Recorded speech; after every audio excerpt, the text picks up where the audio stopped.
originally a Finnish company from Helsinki. 2005 we were founded, and we've done actually DevOps since 2007. Back in the day, it wasn't called DevOps because the term only coined in about 2009, but we've been doing similar things with the likes of Nokia before that. Currently at about 250 persons in 7 locations, mostly in Northern Europe, and then we have offices in Amsterdam and Munich in Germany. A little bit about services. So as you can see, quite DevOps-oriented company. So we're doing DevOps transformations, continuous delivery, quality assurance, cloud, visibility, and metrics. So quite comprehensive portfolio of services. About our transformation journey. So this is what we have been talking to our customers over the couple of last years. So we believe that DevOps is an area that requires a sort of a journey to go through as an organization before you can be at the enterprise scale, let's say. We're working with a number of quite large organizations, and therefore there are many teams. So we're talking about dozens of teams of software developers and the related people like project managers and designers and product owners and so on. So transitioning a large organization is not something that you do overnight. And we have kind of studied these journeys with our customers, and we have refined what we have learned from those journeys into our current offering. First, we'd like to start with a review and roadmap. So knowing where you are actually helps you to kind of pave the way for the future. So if you don't know where you are, it's difficult to start the necessary actions to transform your organization. We start with piloting, forming the roadmap, reviewing what is there, what tooling is there, what teams are there, and we initiate something called a Center of Excellence for the concentrated information about DevOps in the organizations. Basically, the idea of the Center of Excellence is to help everybody who is in the various stages of transformation to the DevOps. Roughly 1 month, 2 months, depending on the size of the organization. After that, we have some plans. We are starting to pilot things with certain teams. So we pilot new procedures, new tools, new practices, new ways of working with certain areas of the organization that we have mapped to be the best for transitioning. So maybe some part of the organization is in the middle of putting down a fire or releasing something big, so we don't want to disturb that. We'll pilot with organization parts that are ready for that, so they're not in a heavy release cycle or something like that. We refine the roadmap as we go, so we start to have strategic plans forming from the point of just doing things, so the roadmap gets clearer, and we collect the best practices that work in this organization. That we are using, of course, all of the industry lessons learned, but some things work, some things don't, depending on the organization. Roughly, again, 5 to 12 months, depending on the size of the organization. And when it's a big organization, we're talking about scaling the DevOps in the time frame of 1 to 2 years of actually transforming everybody, not just the piloting. We have been doing these transformation journeys, and sometimes organizations get stuck in a way that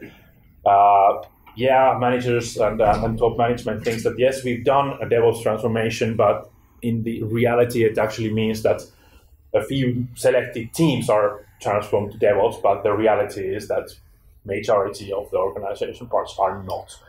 Therefore, in order to get everybody on board, we start to do a lot of trainings based on the lessons learned in that organization, and start adapting the things that worked, the tools that worked in certain parts of the organization, and we transform those to kind of something that works for everybody. We implement them in teams together with the Center of Excellence. So if a particular team is struggling with something, they can ask from the Center of Excellence, can somebody join their team for a sprint or two or a period of time? And we, as much as possible, we like to centralize the pipeline and tool chain, especially on the part of reporting, so that each team can report in a certain way, so we have visibility over the adoption of DevOps and DevSecOps and everything in a centralized place. So it is easier for the Center of Excellence to know where to invest the resources that they have, and easier for the manager to see which teams are actually using DevOps and which are still kind of in the transition. And finally, and this is something that we recommend to do, is expire the Center of Excellence, because otherwise it's not a transformation journey. So down the road, 1 or 2 years gone, we want the teams themselves to know about DevOps and DevSecOps and not rely on the organization support from a point of Center of Excellence. It doesn't mean that people who know about DevOps should stop talking with each other, but it's about enabling the organization to function without the need of a centralized Center of Excellence, because what we learned actually is that this Center of Excellence, once it serves its purpose, it becomes kind of a black box of people who just maintain tools and are not really producing anything valuable for the organization. So therefore it needs to go. It cannot be sort of a black box where nobody knows that, well, if there's any problem with any of our tools, well, it's those guys over there that know about it. Then we are not DevOps anymore. Then we are Ops and tool Ops and development, which is not something that we actually want. And of course, enabling self-organized teams is the goal. What we do in practice, a couple of slides. I will just walk through these quite fast, but we like to do some kind of maturity assessments, like where we are in terms of leadership, organization and culture, environments, build pipelines, integrations, quality assurance, compliancy in that regard, visibility and reporting, very important, and technologies and architecture. So where we are in each of these fields is very important to know and map out. We do, for instance, these kinds of graphs. This one is for automation, but we have different categories. So, for instance, are we doing automatic deployments and so on? So we get some kind of assessments where we are and where to move towards. And based on that, the organization will benefit from key findings. What are the low-hanging fruits? What are the more difficult aspects? Where would we gain the most if we do DevOps transformation, and so on? So where to put the resources? So we do key findings and observations, and we present this to the organization. It's readily available for everybody, but of course this is a tool for the middle management to convince the upper management that we need to do something, and for the upper management to kind of get an overall view of the findings and observations and see what basically is that what we want to achieve here. Some more concrete examples. So implementation of demos, what are the challenges? It's time consuming, requires changing mindset in not just about tools, and it requires investments of time and money. So it's not something that you can just say be DevOps from here on. You actually need to invest in it in all levels of the organization, from the top to the bottom and bottom to the top. But of course, there are those impacts that we want to achieve, and this is highly important to, of course, then visualize these impacts and make them readily available for everybody. So if we're doing the transformation, what is the target? Otherwise, we will not reach anything if we don't have a target. And based on those, we create together with the customers projects or initiatives that we can go actually forward with. Something concrete that has an end date It's not just about transformation, which will have no particular end date. It's clear goal-based project work. So basically, what is the content for DevOps transformation? It can be one team or several teams. What do we want from quality perspective, for instance? We want to prioritize test automation, take CI into use in some areas where it's not used, and the expected outcomes, faster release cycle. So these will be then measurements that we can use. Did we succeed? Was the release cycle faster than before? And so on. With an estimated schedule, of course. Efficient software environments. Do we have something that we could use, like can we use cloud instead of traditional servers and so on? And once again, we need estimations on the schedule. Then, of course, what's missing from these examples is what is the expected budget and resource requirements for getting this done. So these are some concrete examples of the DevOps transformation journey. That was the intro of the Eficode part and the DevOps transformation journey. Now, the second part of my presentation is basically on the DevSecOps and basically how we do it in our organization. We use something called Eficode Root internally, which is our tooling box that we use. Basically, it has all the tools and all the metrics that we need as an organization to be able to develop software. And we, of course, offer this as a service and product portfolio for any of our clients. But we want to do what we preach, so this is heavily dependent on our practices.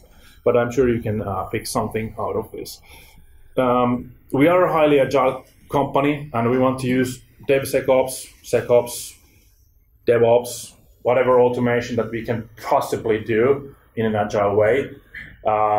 If it's possible to automate, we will automate it. That's basically been the philosophy of the company since the founding of the company. Somebody from Eficode back in 15 years ago almost said that if you can document it, then you can automate it. It's really that's what we're aiming for. So a little bit about Eficode Root. So once again, a DevOps tool chain tailored to customer needs. So we have something called the reference architecture, but we can switch and match all kinds of tools that the customers are using at the moment.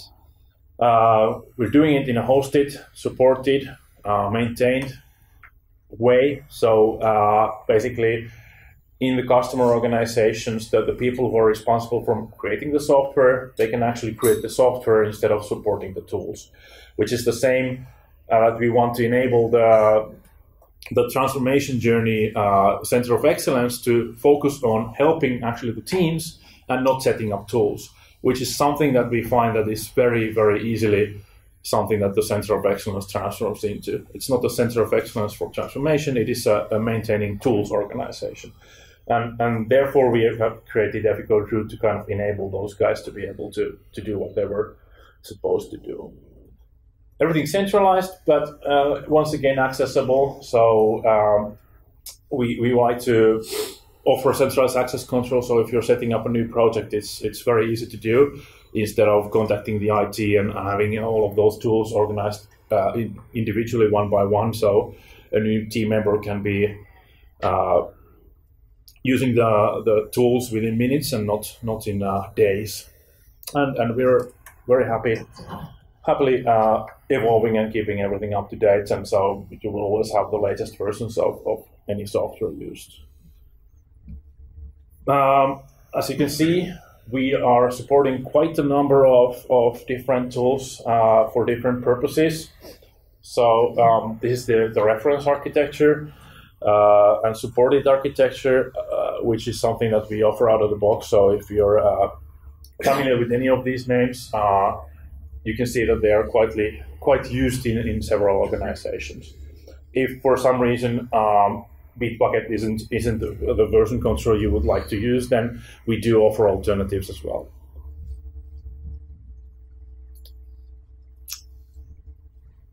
here is basically what this picture is about. It's about delivering the project developers to the environments, in this case cloud, and gathering the feedback back to the organization. So it's all about getting the pipeline from the point of view of the end user to work as seamlessly as possible. So we can release software at a fast cycle and with precision. So we're using quite a lot of Atlassian tools, as you can see. This is something of a demo environment, but hopefully you get the idea from here. So for security and compliancy, Agile approach for DevSecOps, we believe that whatever you do, it should be as natural part of the process that you're doing as possible. So from the point of Jira, when you're working on items, this is a basic Kanban board, really for demo purposes, but organizations that are using Agile are usually quite familiar with this kind of approach. So you have the backlog, you have work in progress, you have something in testing, and if you're talking strictly about DevSecOps, you have something called Compliancy. And basically, this is a vertical in here. So these tickets, registration form layout, for instance, is in compliancy phase, which means that it has to pass through here before it can be considered done. It's just an additional layer of security and process on top of testing so that we actually confirm that everything is up and running, which is basically quite important in certain industries like banking, finance, telecom, automotive, and so on, where you need to actually know whether you are compliant or not. It's basically on the ticket level. So this example of a ticket where we have actually a checklist of items that need to be checked. And of course, to the ticket, we bring the evidence as well. If you're familiar with frameworks like the ISO 27001/2, so these standards require that you first have a process, then you have measurements, and then you have evidence. So we like to incorporate the evidence with the tickets themselves. So once the process gets ongoing and people are delivering software, we're collecting the evidence as we go. So basically, we also include controls. So if it's something that needs to be accepted by, let's say, a security manager or security personnel, we can even incorporate acceptance. So once we have a ticket in the compliance phase, it can have any sort of mechanism to prevent it from going to done when it's not compliant. So we can have those checkboxes to ensure that have we used OWASP or has peer programming been used or peer reviews been used. Any kind of control can be put in here. And then if it's something of an ISO 27001 compliancy thing or something like that, if it's actually a compliancy ticket, then we can even have acceptance by the security manager or whoever is in charge of the security. And going back to the same view, we have the horizontal controls. So this is for individual project. What do they need to do in order to be compliant and secure? These might be something of tickets that come from standards like, did we use, for instance, background checking for new members of this project? Something that's quite important in certain frameworks, like if you're working with secure software like banking software, you need to know who is actually generating the software from the point of view that you need to do background checks of that person's integrity. So what we do in this row is we have the necessary controls that come from the necessary standards that anybody is using. In here I'm using the ISO 27001 as an example, and these are randomly generated here, and they have an SLA. So first of all, if you're doing a sprint like 2 weeks or 1 month, during that period of time, you will see anywhere between 1 to 4 of these tickets, which you have, let's say, a week or 2 to resolve. And similarly to the other tickets, they will have controls. They have to actually check and provide evidence. So as long as these tickets, when they show up, they are taken care of by the team and the evidence is logged there, they can mark it done. Therefore, this particular team and this software is secure. Then, of course, from the larger scale, this is our IT support, actually internal one live at the moment. We have basically an IT support function, which also includes security incidents, which you can use to report any security incidents that you find. Quite important, once again, if you want to be compliant in security things, make it as easy as possible. So people are very used in this tool because this is where we kind of request, if you need a new laptop, this is the tool that you go into. If you need to change your accesses or if you need to purchase anything, this is the tool that everybody is using. So we want to, once again, use the tools that people are using and make things part of the process.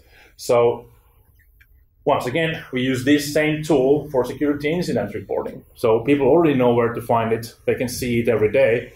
So it's not something extra somewhere. So you need to find out who's the security manager and go report the incident there and so on. It takes time, too complicated, doesn't get done. And these, of course, come into this kind of another project which we use for Compliancy, which is basically run on a half-year cycle. So we have the incidents on the top row.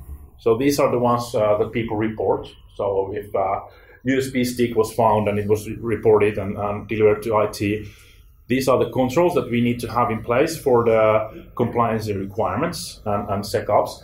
So on an organizational level, not just on the project level, but organization level. They are run here on a half-year cycle. Then we have the controls. Once again, these are not project controls. These are the organizational level controls. For instance, in here we have internal audits, which is required by the standard every half year. And then we have management review, which is once again required by the standard every half year. So these get auto-generated into these boards that are generated automatically every half year, meaning that we can automate our processes related to the compliance. And of course, the standards talk about improvements, which are here. So if anybody has a suggestion for improving our security or compliancy, they are in the same board. Now, the beauty of this is that ongoing security, ongoing compliancy can be basically seen in one view, in this case, Jira. And as we go on, we're actually using these kind of dashboards for our development. There are all sorts of dashboards for the project managers to see what's going on with the projects and for top management to see what's going on with the portfolio, what is happening in the quality in the bottom right and so on. But there's also compliancy. So in the domain, like if we want to know about our security, like which security audits have been completed, which security audits or periods of auditing are ongoing, what are the results of the last ones, what are the upcoming ones, what are the actions on the middle that we are actually doing at the moment to secure our compliancy, and if we have any incidents, what is the status of the incidents, are there any incidents that we need to work on, and so on. So within the same tool, once again, we're looking at reporting from the point of view of actually being a developer. You can see your reporting there. Managers who are responsible for the projects can see anything on their dashboards. And then top managers can see the compliancy and related quality issues on the dashboards as well. Once again, part of the process, not something that you import as extra or some security manager comes to talk to you every half a year. Did you do compliance? Yes, I did. So then documenting about automation once again. So the frameworks like ISO, they require you to document things quite in a certain way. But we want to be agile here. So of course, we don't want to have something like a Word document somewhere that somebody whips up every time there is an audit coming. So we use Confluence, in this case, to gather data from the systems that we use for the compliancy documentation and reporting. For instance, in here, we have a view about our ongoing compliancy. We can see it from Confluence as well. But maybe more importantly, we can also put our audit results semi-automatically in here. So once we're done with compliancy for a certain period of time, let's say the half-a-year cycle that we use, we then have automatically internal audit tickets generated and management review tickets generated, which once again have an SLA, and it needs to be solved within a certain period of time, otherwise we're not compliant. And once everything is done, you have this kind of view. It automatically generates from Atlassian products from Jira to Confluence, and once we can see audit result is passed for everything, and the resolution is done, all of the evidence is available in the same page. You can click anywhere. When you have your ISO, Norske Veritas or whoever auditing yourselves, you present your findings, click here. Everything you can find is here. It's all evidenced, all documented. It's all as automatic as possible. They can do it straight away from here. No need for explaining which parts of the organization you need to talk, which systems you need to check. Everything is here. Performance evaluation, internal audit, done. Fully automated. Thank you. That was my presentation. I have a few minutes for questions. Yes? About the tools you have, which were shown on this slide. If some tools are already in use, it's probably possible to, let's say, convert those to the Eficode best practices in a way. Let's say there's a Jira running and it's, for example, missing the compliancy thing there, so that it's integrated in the whole flow and stuff like this. Are you taking over this kind of transformation then? Or? The question is that if you have existing tools like existing installations of Jira or Confluence and you want to adapt route, how do we proceed? Well, we have lots of automation to generate everything from scratch. Like from the compliance point of view, we have scripts that generate these kind of frameworks. So the primary answer is technically yes, but it needs first installation setup, which is automated, takes no longer than a day, and then importing information usually. But that's just our approach. There is variation. It's not a heavy process. It can be done in relatively small time frames. I'm talking about a couple of days to a couple of weeks at the most, even if it's a heavy installation. There is a separate issue about using the cloud version, of course, but when we are doing about servers or data centers, then that's usually quite manageable. Anything else? Yes. Another question from my side. So if there are vulnerability checks somewhere in the chain of the pipeline, is this something that could pop up there as well, the compliancy part? Yeah. The question was if there are any vulnerability checks, will they pop up in the pipeline? Yes, depending on how you want to configure it. So if you have Sonatype or anything running X-ray or whatever in the pipeline, and you do find vulnerabilities, then we can, of course, report that in any of the dashboards. And whether you want to raise an issue about that, it's something that you need to decide.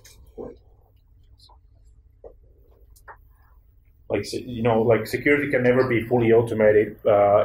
Most parts can be, but the vulnerable parts are usually persons. Therefore, we cannot rely fully on automation in those parts. We need to kind of check it and verify it and so on. Yeah, that's we need the evidence. There's a potential interaction with a human. Yes.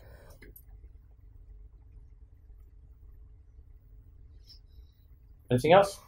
Okay. Thank you for your time. Next, Sally from Puppet.